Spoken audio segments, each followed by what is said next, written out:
Welcome back to Hotline TV, everybody. I'm John Mercurio. And I'm Amy Walter. Well, has Christmas come early this year for Republicans in the form of Reverend Jeremiah Wright?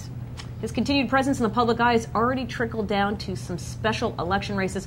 Let's take a look at the newest ad up in Mississippi's 1st District. I'm Greg Davis, and I approve this message. Travis Childers, endorsed by liberal Barack Obama. Obama says Childers will put progress before politics. But when Obama's pastor cursed America, blaming us for 9/11, Childers said nothing. When Obama ridiculed rural folks for clinging to guns and religion, Childers said nothing. Travis Childers, he took Obama's endorsement over our conservative values. Conservatives just can't trust Travis Childers. All right, so John, how does this ad affect this race and, of course, the Barack Obama campaign? Yeah, well, we're going to find out a lot of things in the next couple of weeks. We're going to find out, first of all, what happens in Louisiana 6, the 6th Congressional District, where there's an ad running without Reverend Wright, but with just Republicans trying to connect Obama to the Democratic candidate. The Democrat had been, sort of not necessarily the front runner, but he was been favored. He was a little bit favored. Yeah.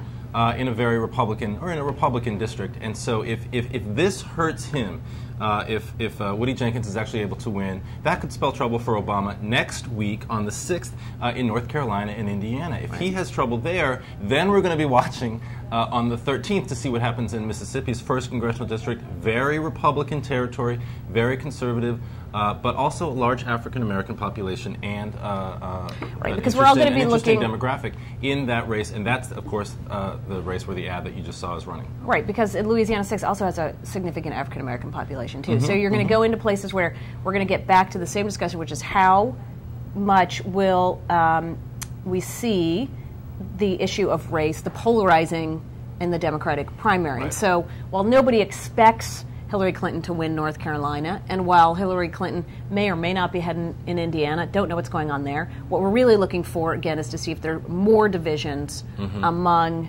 white voters. Right. So that's part of it. And if you're Barack Obama and your whole message has been, look, I am the safer pick in November because not only can I expand the playing field, but those down ballot candidates don't have to worry about me, right? Like they do about Hillary Clinton. You can't just run ads with me like you can with Hillary Clinton. Everybody already knows about her. She has all this baggage.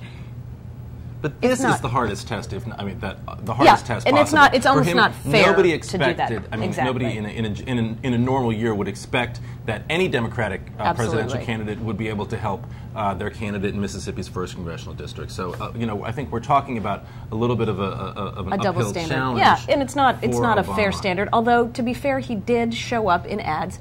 Now, this is his hometown, or his home state, but in Illinois, in that special election. But that was pre-Jeremiah Wright. It was pre-Jeremiah Wright. It was before the Wright. big. Yeah, it was actually pre-Jeremiah Wright. It was. But, in an overwhelmingly white district. Sure. But still, the fact that a Democrat was willing to use the potential Democratic nominee in an ad, I think, was significant in a district that's that Republican. Right. But you're right.